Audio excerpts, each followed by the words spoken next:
வணக்கம் நண்பா. நிகழ்ச்சி மூலமாக உங்களை சந்திப்பதில் பெரும் மகிழ்ச்சி அடைகிறேன். வாழ்க்கையில் வெற்றி பயன் நோக்கி பயணம் சென்று கொண்டிருக்கிறீர்கள். இந்த பயணங்கள் நிச்சயமாக வெற்றி பெற என் அன்பின் வாழ்த்துக்கள். நீங்கள் நல்லா இருப்பீங்க. இப்போ இருக்கிறத விட 1000 மடங்கு அதிகமாகும்படி நம்ம சேனை கர்த்தர் தாமே சொல்லியபடி உங்களை ஆசீர்வதித்து உயர்த்துவாராக. நல்லா கவனிச்சுப்பார்கள்.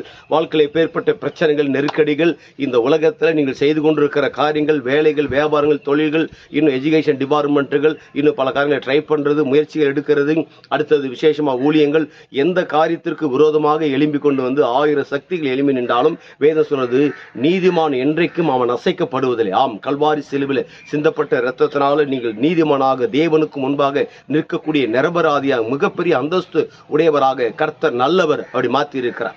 அதில் வாழ்க்கையில் எந்த பிரச்சனையும் எந்த நெருக்கடிகளும் நீங்கள் செய்ய நினைத்தது ஒருபோதும் தடை பண்ண முடியாது. தடுத்து நிறுத்த எந்த சக்திக்குமே அதிகாரம் கிடையாது. அதில் வாழ்க்கையில் சந்தோஷமாக இருங்க, மகிழ்ச்சியாக இருங்க.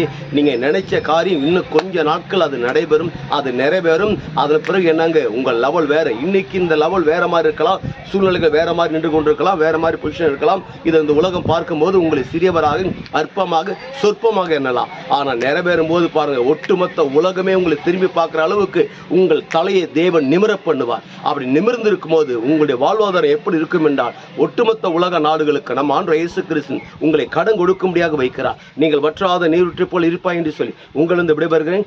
உங்கள் நண்பன் ரவி, பெரியபாளையம்.